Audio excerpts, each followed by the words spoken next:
adalah judul yang sangat menarik yang kita belajar bersama dengan judul Light of the World.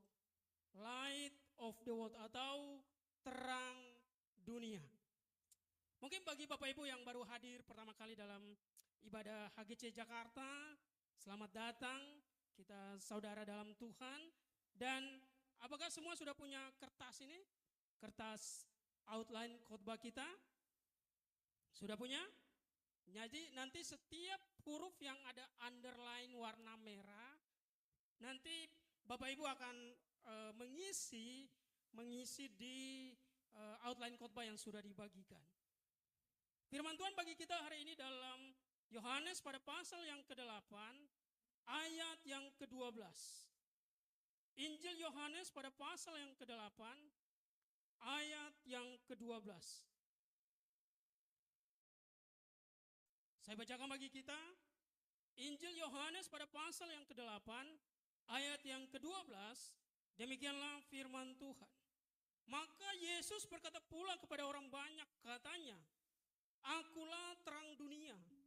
Barang siapa mengikut aku, ia tidak akan berjalan dalam kegelapan, melainkan ia akan mempunyai terang hidup. Bapak Ibu Saudara yang dikasihi oleh Tuhan Yesus, kenapa sih Yesus harus turun ke bumi? Natal berbicara mengenai bahwa kasih Yesus yang besar itu sehingga dia datang ke bumi. Terus Pak, kalau Natal ada pohon Natal boleh? Boleh. Tapi itu cuma sebagai melambangkan bahwa Yesus adalah terang dunia. Apakah Natal boleh ada Sinterklas? Boleh, tapi itu cuma ornamen Natal Bapak Ibu Saudaraku. Jangan sampai ornamen Natal itu mengalihkan fokus kita dari esensi Natal. Jangan sampai kesibukan kita membuat kita mengubah esensi kita, bahwa kita nggak mau hidup lebih dalam di dalam Yesus. Jadi Natal berbicara mengenai kasih Yesus yang sangat besar bagi dunia. Kasih Allah yang sangat besar bagi dunia, sehingga ia mengaruniakan anaknya, sehingga dia datang ke bumi. Jadi Yesus datang ke bumi, Bapak Ibu Saudaraku, itu yang dikatakan sebagai Natal. Makanya orang-orang yang lahir di bulan Desember, biasanya kalau cewek namanya siapa? Wow, luar biasa, Natal. Dari bahasa Yunani, ya Natalius. Kalau yang biasanya juga ada bapak-bapak juga ada namanya Natalius. Kalau cewek namanya, kalau feminim namanya Natalia. Tapi kalau maskulin namanya Natalius, Bapak Ibu Saudaraku. Bagi yang lahir di bulan Desember. Karena Desember merupakan bulan di mana Yesus lahir bagi kita. Nah, kenapa Yesus harus datang Bapak Ibu Saudaraku? Jadi ketika manusia jatuh dalam dosa, ya, ketika manusia jatuh dalam dosa, dipersembahkan banyak. Ada persembahan hewan, tetapi itu nggak semua bercacat Bapak Ibu Saudaraku. Walaupun dikatakan hewannya nggak bercacat. Makanya harus ada satu persembahan yang nggak bercacat, persembahan yang kudus, yang sempurna, yang akan menebus kita. Makanya Yesus datang ke dunia. Coba kita buka dalam Filipi pada pasal yang kedua, ayat 5 sampai ayat yang ke-8. Surat Filipi pada pasal yang kedua, ayat 5 sampai ayat yang ke-8 dikatakan begini. Hendaklah kamu dalam hidupmu bersama menaruh pikiran dan perasaan yang terdapat juga dalam Kristus Yesus, yang walaupun dalam rupa Allah, tidak menganggap kesetaraan dengan Allah itu sebagai milik yang harus dipertahankan, melainkan telah mengosongkan dirinya sendiri dan mengambil rupa seorang hamba dan menjadi sama dengan manusia. Ayat 8. Dan dalam keadaan sebagai manusia, ia telah merendahkan dirinya dan taat sampai mati, bahkan sampai mati di kayu salib. Bapak Ibu Saudara yang dikasihi dalam Tuhan Yesus, berita Natal menunjukkan bahwa Yesus yang saat itu bertahta di sorga turun ke bumi. Yesus turun kelas Bapak Ibu Saudaraku. Berbeda dengan manusia. Kalau manusia dalam kehidupannya selalu berlomba untuk makin naik kelas. Selalu berlomba untuk mengalami kemajuan. Yesus turun Bapak Ibu Saudara, turun pangkat. Ada di sini yang mau turun pangkat Bapak Ibu Saudaraku? Saya percaya nggak ada. Semua manusia ingin karirnya naik. Semua orang ingin pangkatnya naik. Ingin terobosannya naik. Ya, ingin supaya jabatannya naik. Tetapi Yesus yang adalah raja di atas segala raja di sorga, dia rela turun Bapak Ibu Saudaraku. Bukan hanya menjadi manusia, tapi dia jadi hamba untuk kita. Itulah yang disebut sebagai berita Natal, bahwa Yesus yang adalah Allah itu sendiri, dia datang jadi manusia untuk menebus kita. Makanya di Yohanes pada pasal yang ke-8 tadi, ayat yang ke-12, akulah terang dunia. Kenapa? Karena sebelum Yesus datang Bapak Ibu Saudaraku, bumi itu sangat dikuasai oleh kuasa jahat. Kita ingat baik bahwa ketika peperangan di sorga, iblis dibuang ke bumi. Iblis dibuang ke bumi dan rombongannya, CS-nya Bapak Ibu Saudaraku. Lucifer CS dibuang ke bumi dan menguasai bumi Bapak Ibu Saudaraku.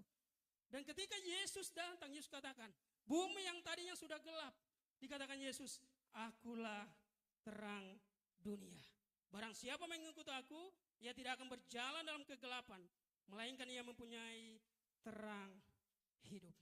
Serahkanlah diri kita kepada terang Bapak Ibu Saudaraku. Serahkanlah diri kita kepada Yesus yang adalah sumber terang itu sendiri.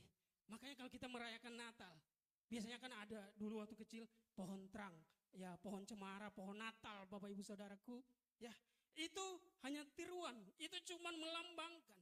Ada lilin Natal, itu hanya melambangkan bahwa Yesus adalah terang Bapak Ibu Saudaraku. Tetapi terang yang harus kita pegang teguh adalah Yesus. Terang yang harus kita imani adalah Yesus. Walaupun ada Sinterklas, walaupun ada lilin Natal, walaupun ada kue Natal di rumah kita, tapi kalau kita nggak punya Yesus, kita nggak bisa lahir. Natal itu nggak bisa lahir di hati kita Bapak Ibu Saudaraku. Supaya Natal lahir di hati kita, Yesus harus menjadi terang bagi kita. Bagi yang sudah hafal gaya khotbah saya Bapak Ibu, itu baru apa? Pendahuluan. Saya pernah khotbah di sebuah gereja, saya khotbah terus, Bapak baru pendahuluan ya. Ternyata kebaca Bapak Ibu Saudaraku. Karena sering diundang khotbah di tempat tersebut. Coba kita buka di slide kita.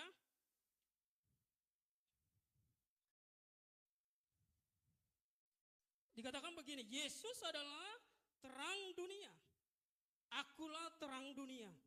Barang siapa mengikut aku, ia tidak akan berjalan dalam kegelapan. Jadi Bapak Ibu Saudara yang dikasihi oleh Tuhan Yesus, Yesus adalah terang dunia. Artinya apa? Ketika Yesus datang, dunia dibebaskan dari kuasa maut. Ketika Yesus datang, dunia dibebaskan dari kuasa dosa. Ketika Yesus datang, iblis dan CS yang tadinya berkuasa di bumi, Bapak Ibu Saudaraku, sudah ditaklukkan oleh Yesus. Dan Yesuslah yang berkuasa di bumi. Sehingga terang itu Bapak Ibu berkuasa di bumi. Artinya ketika Yesus sudah datang, kita adalah orang-orang yang penuh kemenangan. Amin. Kita adalah orang-orang yang punya kemenangan dalam hidup kita. Kita adalah orang-orang yang punya kemenangan dalam iman kita. Kenapa? Karena kita punya Yesus yang sudah menaklukkan kuasa iblis. Ternyata kalau untuk menaklukkan kuasa iblis Bapak Ibu Saudara, butuh namanya kerendahan hati. Kalau Yesus nggak turun dari sorga, Yesus nggak rendah hati Bapak Ibu Saudaraku, Yesus nggak bisa menaklukkan kuasa gelap. Ini satu pelajaran iman bagi kita orang percaya. Bahwa ternyata kerendahan hati dapat menaklukkan segalanya. Amin. Makanya orang percaya Bapak Ibu Saudaraku, di momentum Natal ini punya kerendahan hati seperti Yesus. Yesus rela turun pangkat. Yesus rela turun ke bumi. Sudah enak-enak berkuasa di sorga Bapak Ibu. Turun pangkat untuk Bapak Ibu dan saya. Dikatakan begini, terang mengungkapkan kebenaran dan juga mengungkapkan dosa. Terang mengungkapkan kebenaran dan juga mengungkapkan dosa. Makanya firman Tuhan katakan bahwa terang itu seperti pelita yang menerangi kaki kita. Jadi terang itu Bapak Ibu Saudaraku harus pertama dimulai dari diri kita. Makanya ada namanya pelita atau lampu Bapak Ibu Saudaraku. Zaman dulu, kalau yang lahir Jakarta mungkin nggak tahu. Tahun 60-an mungkin ya, kalau yang lahir Jakarta. Tapi di kampung-kampung ada lampu Bapak Ibu yang bisa menerangi sekitar kita. Nah, terang itu pertama menerangi siapa? Menerangi dulu kehidupan kita. Kehidupan kita yang tadinya gelap. Kehidupan kita yang tadinya kita begitu suka dengan hal-hal yang dosa, Bapak Ibu Saudaraku. Terang itu menerangi kehidupan kita. Sehingga apa? Yang tadinya sebuah pelanggaran, Tuhan ubah menjadi sebuah kebenaran. Makanya ketika terang itu datang, terpisah, kita jadi terang, dan kemudian gelap itu hilang, Bapak Ibu Saudaraku.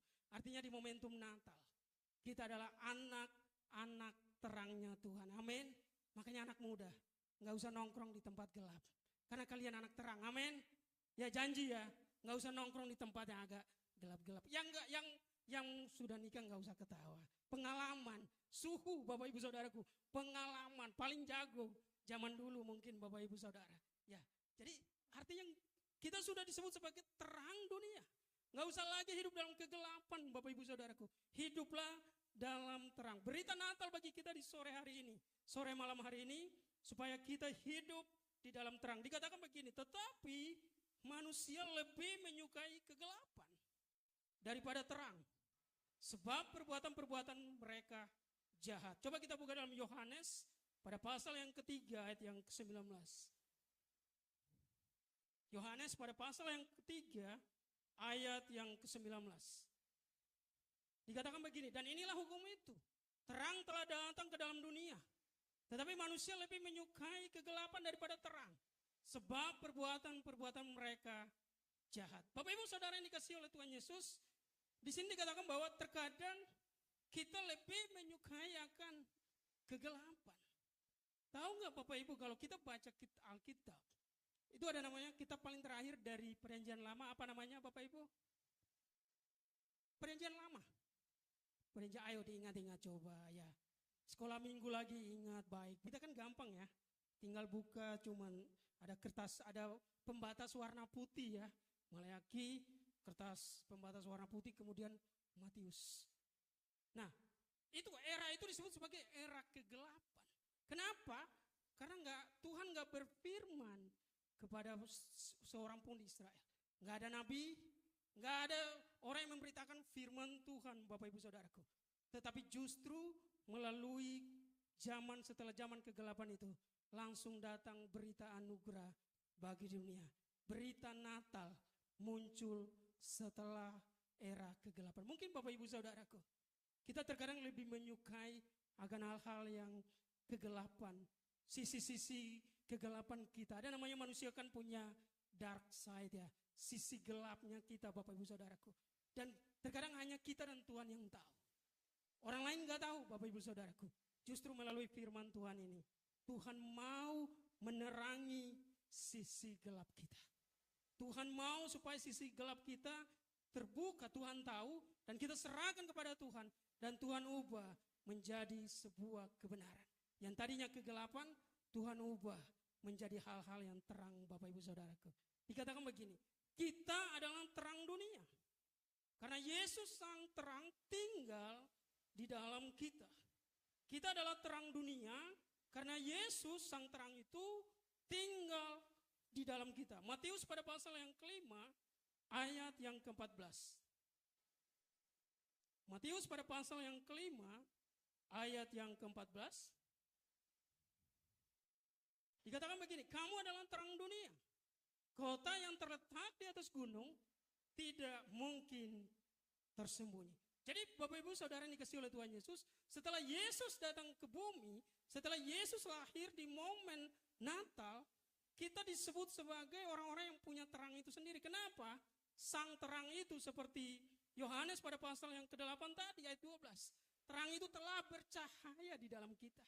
Makanya di Matius dikatakan bahwa ya, di Matius pada pasal yang kelima ayat 14, kita sudah menjadi terang. Kita maksudnya kita semua Bapak Ibu Saudaraku. Kalau di Manado kita kan, saya ya kan, jangan disalahpahami. Kita maksudnya kita semua sudah menjadi terangnya Tuhan. Kita sudah menjadi agen terangnya Tuhan Bapak Ibu Saudaraku. Makanya orang kalau sudah menjadi terangnya Tuhan, dia akan menyukai hal-hal yang sesuai kebenaran firman Tuhan. Dia akan menyukai hal-hal yang sesuai buah roh dalam kehidupannya, amin. Buah roh ada berapa Bapak Ibu? 1. Rasa berapa? Wah, luar biasa. Lulus pemuritan Bapak Ibu Saudaraku. Ya. Dikatakan begini, kita adalah terang dunia, bukan terang gereja. Kualitas terang kita dapat mengubah kegelapan di luar gereja. Jadi ketika kita sudah menjadi terang, pertama terang itu untuk diri kita sendiri dulu. Terang itu untuk menerangi jalan kita seperti pelita. Dan setelah kita sudah menjadi terang untuk diri kita sendiri, kemudian kita menjadi terang juga untuk orang lain, Bapak Ibu Saudaraku. Setelah kita jadi lampu kecil, lilin kecil yang menerangi langkah kita.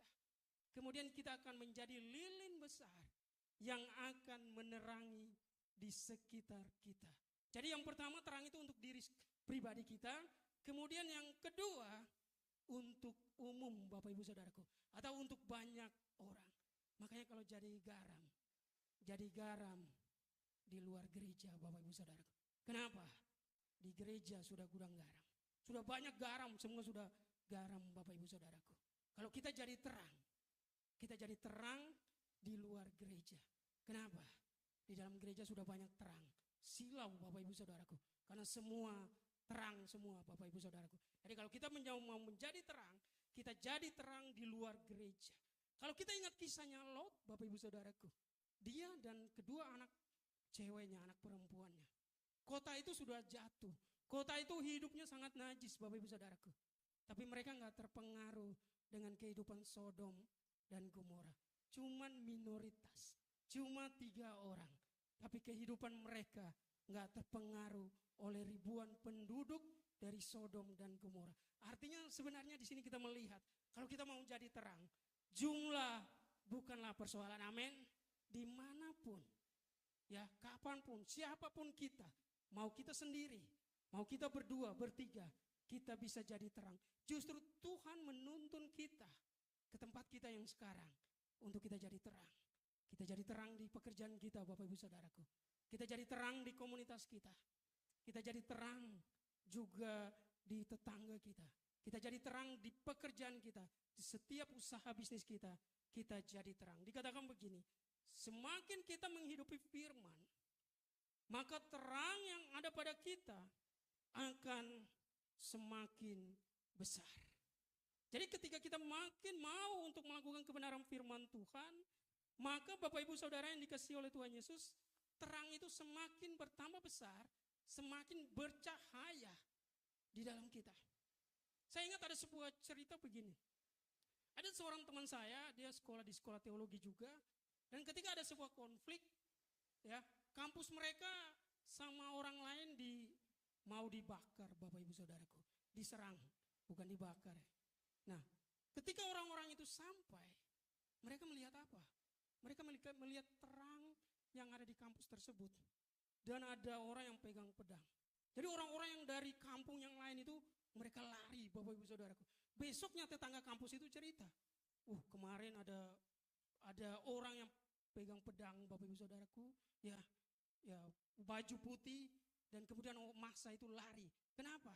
Karena mereka takut. Saya percaya itu adalah malaikat yang melindungi setiap orang percaya. Ingat baik, ketika kita mau melakukan terang Bapak Ibu Saudaraku, ya, Tuhan akan mengirim malaikatnya untuk menuntun setiap kita supaya kita mampu menjadi terang. Bahkan kita diberi Roh Kudus yang menguatkan setiap kita. Dikatakan begini, di dalam dirimu ada terang dunia. Itu harus dibagikan kepada dunia. Jadi kalau kita sudah jadi terang Bapak Ibu Saudaraku, ya, kita sudah jadi terang, banyak tempat di luar sana, banyak komunitas di luar sana, banyak orang yang di luar sana yang bisa kita pengaruhi supaya kita menjadi terang bagi mereka, supaya kita menjadi agen terang bagi mereka Bapak Ibu Saudara. Jadi terang bukan hanya untuk diri kita sendiri, tetapi dikatakan di sini, terang dimulai dari diri kita sendiri, untuk diri kita sendiri, dan kemudian untuk lingkungan kita, dan untuk banyak orang di luar sana. Dikatakan begini, kemampuan dari terang atau api. Yang pertama, dapat menerangi kegelapan yang ada di keluarga, kota, bahkan bangsa. Coba kita buka dalam Yohanes pada pasal yang pertama ayat yang ke-9. Injil Yohanes pada pasal yang pertama, ayat yang ke-9.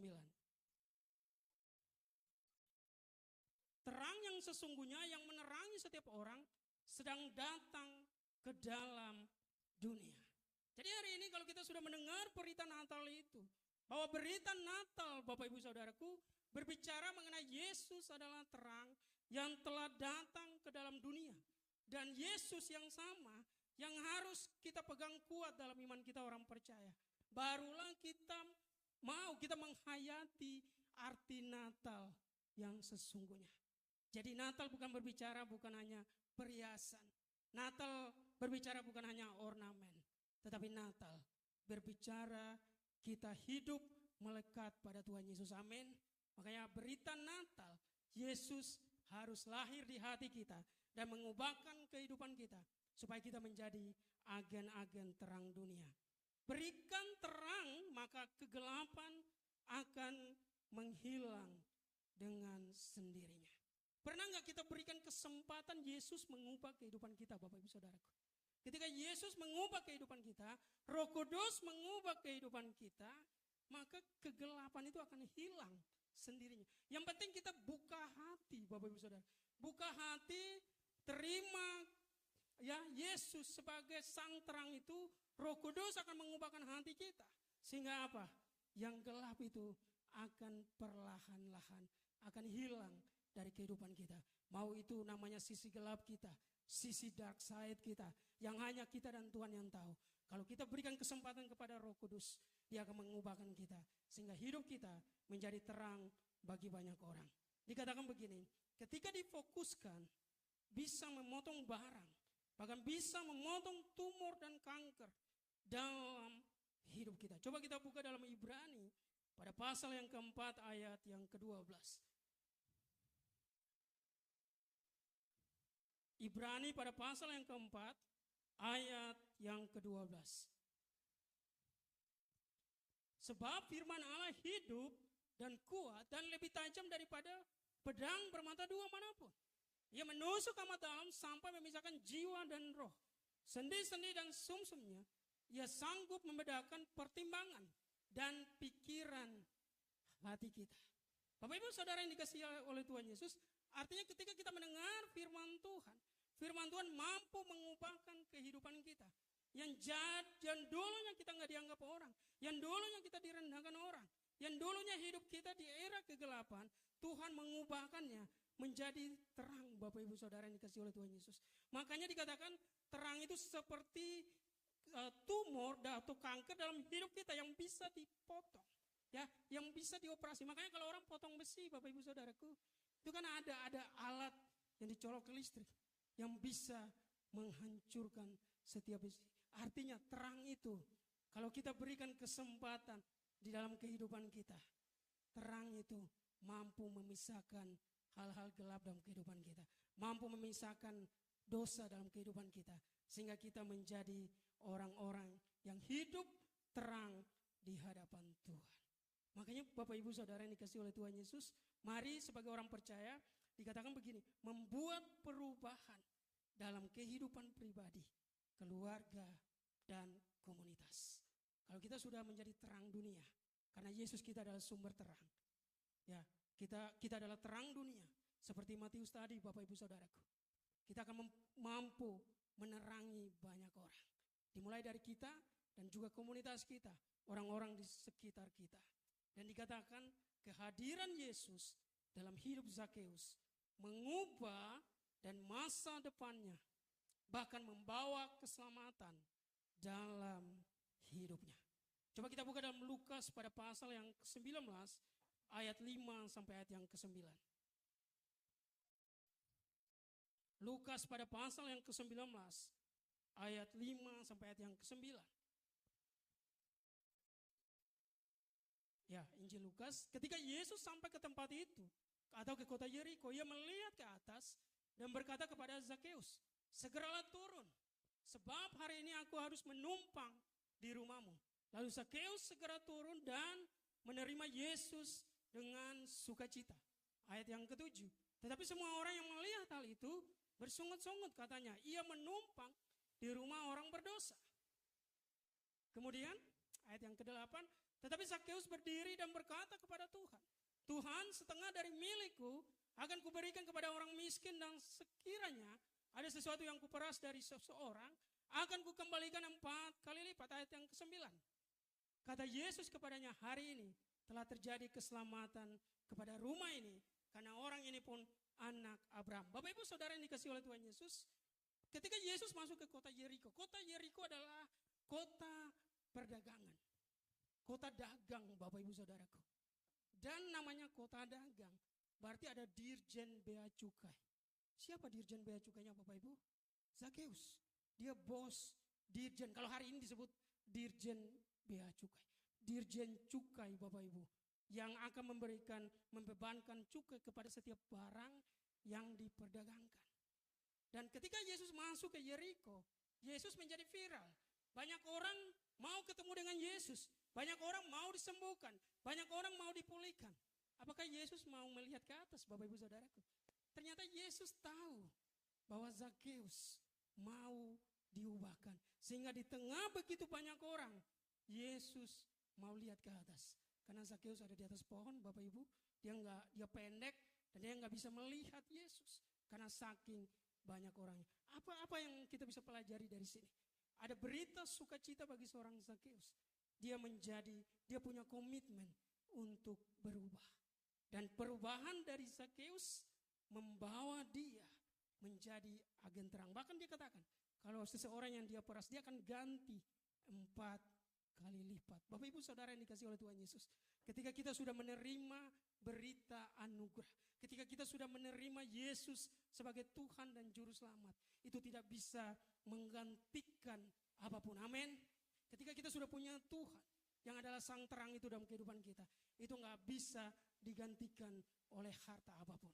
Yesus gak bisa digantikan oleh jabatan apapun. Yesus gak bisa digantikan oleh apapun. Makanya jangan pernah menggantikan Yesus dengan jabatan. Amin. Jangan pernah menggantikan Yesus dengan materi. Jangan pernah menggantikan Yesus dengan posisi. Dia sudah hebat di sorga. Dia sudah raja di sorga, tapi dia rela turun posisi hanya supaya kita diselamatkan, Bapak Ibu Saudaraku. Jangan sampai kita rela mau naik posisi, kita ganti Yesus dengan yang lain. Sebagai berita Natal bagi kita hari ini, dikatakan begini, ketika difokuskan, kita bisa menembak musuh hingga jatuh. Lukas pada pasal yang ke-10, ayat yang ke-17 dan 18. Jadi terang itu ketika difokuskan bisa menembak musuh hingga jatuh. Lukas pada pasal yang ke-10 ayat 17, kemudian ke-70 murid itu kembali dengan gembira dan berkata, Tuhan, juga setan-setan takluk kepada kami demi namamu. Ayat 18. Lalu kata Yesus kepada mereka, aku melihat iblis jatuh seperti kilat dari langit. Artinya di sini bahwa ketika Yesus datang, kuasa maut, sengat maut, racun maut sudah dipatahkan, Bapak Ibu Saudaraku. Sudah dihancurkan. Makanya ada lagunya, ya. Ku menang bersama Yesus Tuhan. Bahkan ada lagu pujian yang lain yang kuasa maut dipatahkan. Makanya ketika Yesus datang, iblis dipatahkan, kuasanya dipatahkan. Oleh karena itu, Bapak Ibu Saudaraku, jangan pernah kita mengandalkan yang bukan Yesus. Saya pernah menangani seseorang, saya menonton dia supaya dia bisa kenal kepada Yesus. Tetapi ketika diberikan pilihan, dia katakan begini, Pak, saya pakai 2 cara. Cara yang pertama adalah cara gelap. Memang ada ya Bapak Ibu Saudara, cara gelap. Jadi kalau kuasa gelap ini nggak mempan, nanti Pak ya pakai kuasa terang. Orang kalau mendua hati Bapak Ibu Saudaraku, dia nggak bisa memperoleh kemenangan. Amin. Kalau mau terang, terang Bapak Ibu Saudaraku. Kalau mau gelap, ya jangan mau gelap Bapak Ibu Saudaraku. Harus dari gelap pindah kepada terang. Amin. Jangan pernah berikan kesempatan kepada iblis atau kepada kuasa gelap untuk menghancurkan kita. Jangan berikan kesempatan apapun Bapak Ibu Saudaraku. Sebagai orang percaya di momen Natal ini, Tuhan mau iblis sudah dipatahkan, kuasanya sudah dipatahkan. Kita harus menang bersama Yesus. Amin. Kita sudah diberikan kemenangan. sudah dipulihkan dari dosa kita. Kita sudah menjadi kemenangan di dalam Tuhan. Dikatakan bahwa terang memberi kehangatan ketika musim kehidupan sedang dingin bahkan membeku. Dikatakan bahwa ketika masa padang gurun, masa ujian, saat tertekan, terang Tuhan dapat menerangi dan memberi kehangatan serta pengharapan. Kita buka dalam Keluaran pada pasal yang ke-13, ayat 21 dan ayat yang ke-22.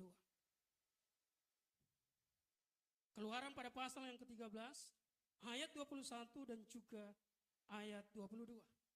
Dikatakan begini, Tuhan berjalan di depan mereka pada siang hari, dalam tiang awan untuk menuntun mereka di jalan, dan pada waktu malam dalam tiang api, untuk menerangi mereka, sehingga mereka dapat berjalan siang dan malam. Dengan tidak beralih tiang awan itu, tetap ada pada siang hari dan tiang api pada waktu malam di depan bangsa itu. Bapak Ibu Saudaraku, bangsa Israel ketika di padang gurun, ya, mata air susah didapat, makanan, ya mereka dapat makanan dari surga, tetapi ternyata di padang gurun yang paling dibutuhkan adalah air. Kenapa? Lebih cepat haus dibanding lapar, Bapak Ibu Saudaraku. Kalau kita nggak percaya, coba kita ke daerah-daerah yang panas. Kita lebih cepat ya membutuhkan cairan daripada makanan.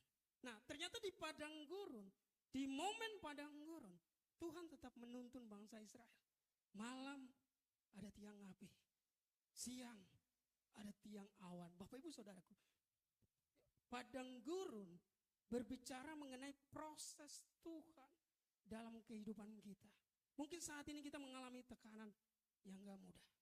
Saat ini kita mengalami proses yang gak mudah dalam pekerjaan kita, dalam keluarga kita, dimanapun dalam komunitas kita, dimanapun Tuhan panggil kita, kita mengalami proses yang gak mudah. Masa kekeringan, Bapak Ibu Saudaraku. Kita susah untuk mau melangkah maju. Tetapi ingat baik, di momen padang gurun sekalipun, Tuhan yang sang terang itu menuntun kita. Amin. Di momen padang gurun sekalipun, Tuhan tetap menyertai kita. Di momen padang gurun sekalipun, Tuhan gak pernah meninggalkan kita. Makanya ketika kita di padang gurun, ya, tetap andalkan Tuhan. Biasanya orang percaya begini, Bapak Ibu. Ketika masih tinggal di kos, ya, ada yang tinggal di kos di sini, Bapak Ibu Saudaraku, gak usah angkat tangan. Ketika kita masih tinggal di kos, pakai kipas angin, doanya kan kencang banget. Tuhan berikan AC, ya, biar bisa naik level dari kos, pakai kipas angin, naik kendaraan umum, ya, kemudian Tuhan naikin levelnya, Bapak Ibu Saudaraku. Kemudian dari kosan pindah kontrakan. Tuhan kasih apa? Bukan kipas angin lagi, naik. Kasih AC, Bapak Ibu Saudaraku. Tuhan kasih motor. Punya kendaraan sendiri. Gak harus ikutin kendaraan umum yang punya jadwal sendiri. Sekarang dia bisa ngatur jadwal perjalanannya sendiri. Orang mulai berpikir. Terkadang kerohaniannya mulai berpikir. Kan sudah ada motor. Bisa main ke puncak, Bapak Ibu Saudaraku. Bisa main kemanapun. Ya. Biasanya kalau kita masih di momen ekonomi kita masih di bawah. Kesetiaan kita sama Tuhan nomor 1, luar biasa Bapak Ibu Saudaraku. Tetapi ketika ekonomi kita makin naik, yang tadinya kos naik kontrakan, kemudian punya motor Bapak Ibu Saudaraku, punya AC dingin, hari Minggu udah susah ke gereja Bapak Ibu Saudaraku, padahal masih tinggal di kontrakan. Kemudian Tuhan angkat lagi, punya rumah, punya mobil, AC tetap Bapak Ibu Saudaraku, dari kontrakan AC-nya dipindah ke rumah sendiri. Apa yang terjadi? Terkadang orang bisa beralih. Ketika Tuhan sudah menaikkan ekonominya, dia bisa beralih. Yang tadinya baca Alkitab setia, dia sudah mulai meninggalkan kesetiaan untuk baca Alkitab. Seharusnya dia selalu berdoa setiap hari. Dia bisa meninggalkan doanya. Kenapa? Sudah punya mobil, sudah banyak agenda Bapak Ibu Saudara. Kalau punya banyak mobil, amin Bapak Ibu Saudara. Ya, kalau sudah punya mobil terkadang kita banyak agenda Bapak Ibu Saudara. Tapi jangan sampai agenda itu mengalihkan kita dari kerohanian kita. Amin. Makanya kalau Tuhan menaikkan level ekonomi kita, jangan pernah menurunkan level kerohanian kita. Tetap sama Bapak Ibu Saudaraku. Dulu tinggal di kos baca Alkitab, tetap baca Alkitab. Dulu tinggal di kos naik kendaraan umum, Tuhan kasih kendaraan pribadi, tetap baca Alkitab. Bapak Ibu Saudara yang dikasihi oleh Tuhan Yesus, tetap doa, tetap baca Alkitab. Jangan pernah menurunkan level rohani kita karena kemajuan level ekonomi kita.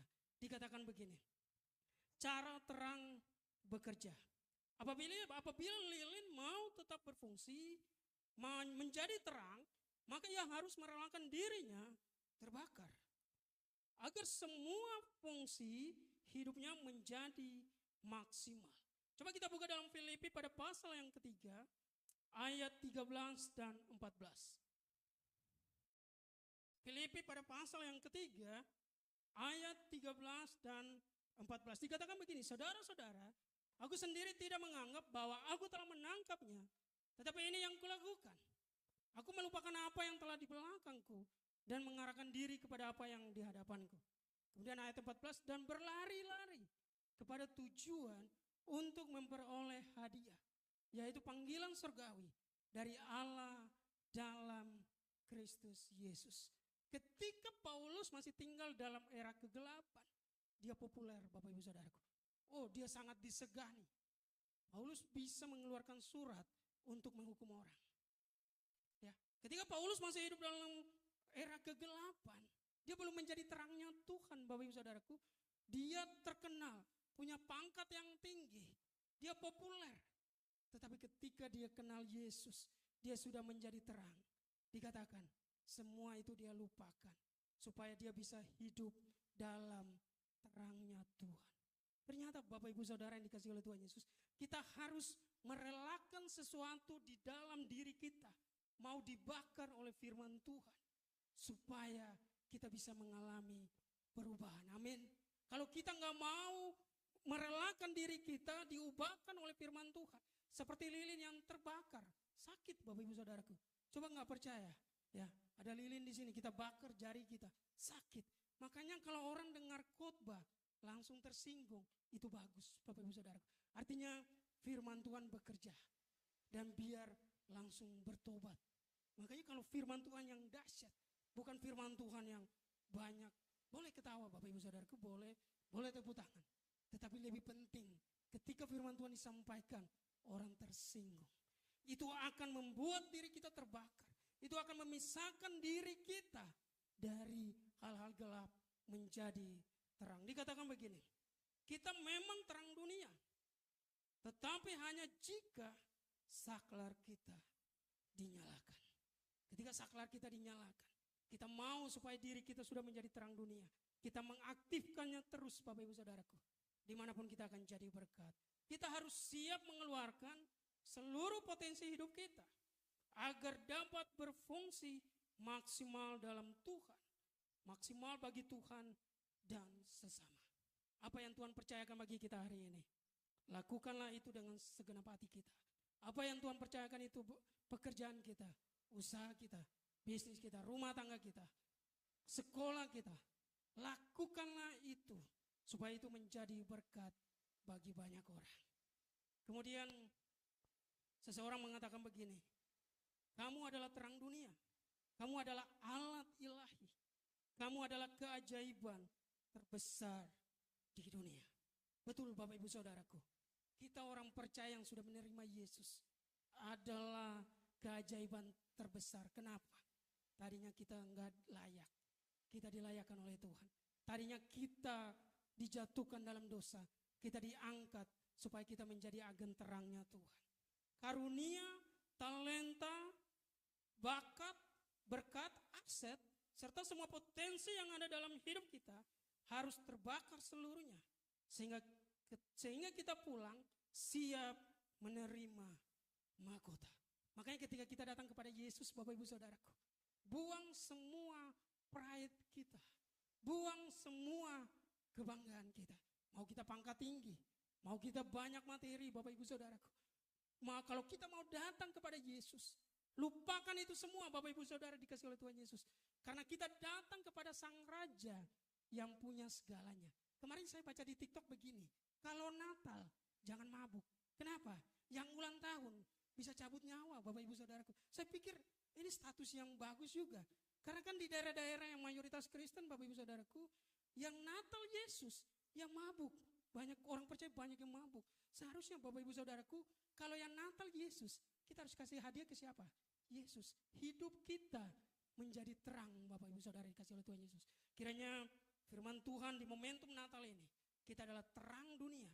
Bukannya terang bagi diri kita sendiri, tetapi kita menjadi terang bagi banyak orang. Saya undang kita